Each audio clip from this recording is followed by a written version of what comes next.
வணக்கம். இன்றைக்கி நம்ம விருந்தோம்பல்ல வெந்தயக்கீரையும் பன்னீரும் வச்சு மேத்தி மலாய் பன்னீர் எப்படி செய்யுதுன்னு பார்க்கலாம். 1 கப்பு அளவுக்கு நறுக்கின வெந்தயக்கீரை எடுத்துக்கோங்க. 200 கிராம் அளவுக்கு பன்னீர் இதை கட் பண்ணிக்கோங்க சின்ன சின்ன துண்டுகளாக. இதுக்கு அரைக்கிறதுக்கு, இந்த கிரேவிக்கு அரைக்கிறதுக்கு 1 வெங்காயம், 2 தக்காளி, முந்திரி பருப்பு ஒரு 10, 8 பூண்டு, 1 டீஸ்பூன் இஞ்சி, அப்புறம் 2 பச்சை மிளகாய், 1/2 டீஸ்பூன் ஜீரகம். இதெல்லாத்தையும் நம்ம ஃபஸ்ட்டு வதக்கிட்டு அரைச்சிருவோம்.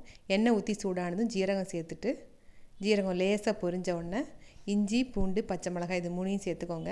ஜீரகம் ரொம்ப ப்ரௌன் ஆகக்கூடாது, டேஸ்ட்டு மாற்றி விட்டுரும். லேசாக பொரிஞ்ச உடனே இது எல்லாத்தையும் சேர்த்துக்கோங்க.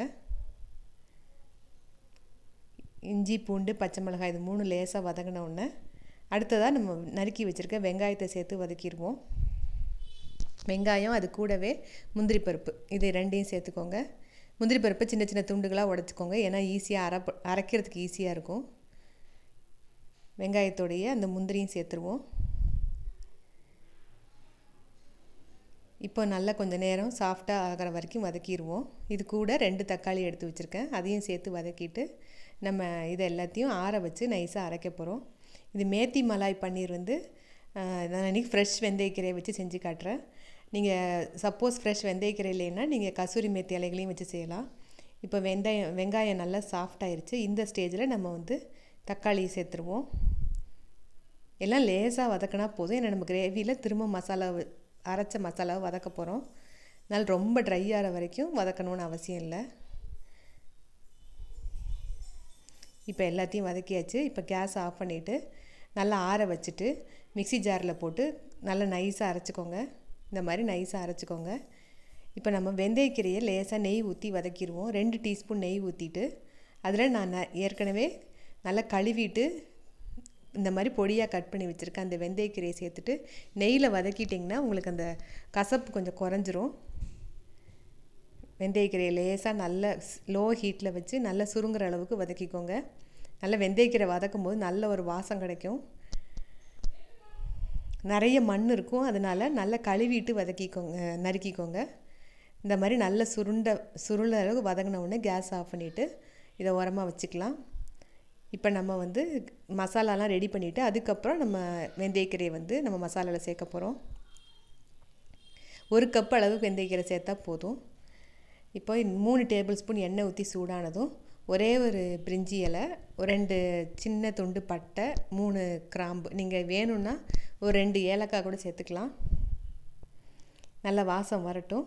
வாசம் வந்த உடனே நம்ம அரைச்சி வச்சுருக்க மசாலா விழுதை சேர்த்து வதக்க போகிறோம். அரைச்சி வச்சுருக்க மசாலா விழுதையும் சேர்த்துட்டு கொஞ்சம் நேரம் ஏற்கனவே நம்ம வதக்கிட்டோம், இன்னும் கொஞ்சம் நேரம் வதக்கிட்டு அதுக்கப்புறம் நம்ம பால் சேர்க்கணும். இப்போ கொஞ்சம் நேரம் வதக்கிட்டு இப்போ கொஞ்சம் தண்ணி சேர்த்துட்டு கொஞ்சம் மூடி வச்சுருப்போம்.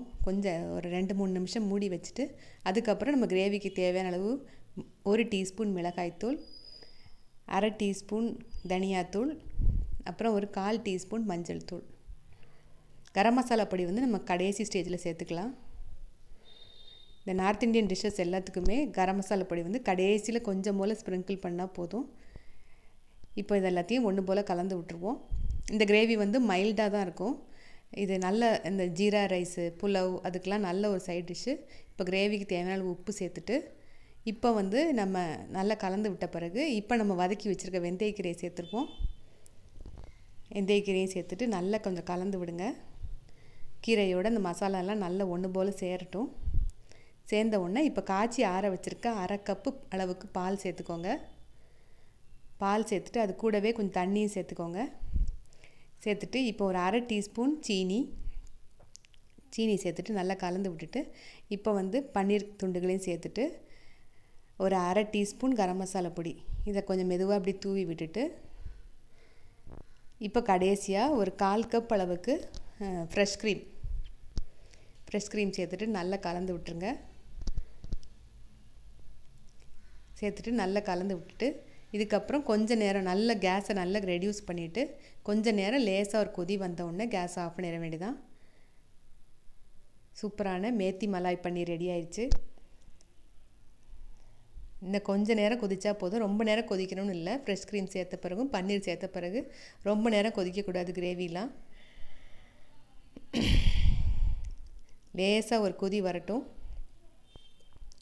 பன்னீர் வந்து நீங்கள் ஃப்ரிட்ஜில் இருந்து ரூம் டெம்பரேச்சருக்கு எடுத்து வச்சுருங்க முன்னாடியே.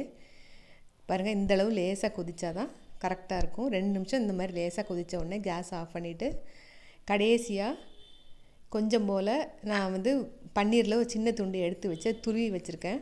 அதையும் இப்போ சேர்க்க போகிறேன். இந்த மாதிரி லேசாக கொதி வந்த உடனே ஆஃப் பண்ணிடுங்க. இப்போ கடைசியாக 2 டேபிள் ஸ்பூன் அளவுக்கு துருவின பன்னீர். நான் இன்றைக்கி உடனே பரிமாறினால இது உடனே சேர்த்துட்டேன். நீங்கள் பரிமாறதுக்கு முன்னால் இந்த மாதிரி துருவிட்டு சேர்த்துக்கோங்க. இதே மேத்தி மலாய் பன்னீர் ரெசிபி பிளாக்லேயும் ஸ்டெப் பை ஸ்டெப் படங்களோடு கொடுத்துருக்கேன், பார்த்துக்கோங்க. நீங்களும் இதே அளவுகளோடு செஞ்சு பாருங்கள். நன்றி, வணக்கம்.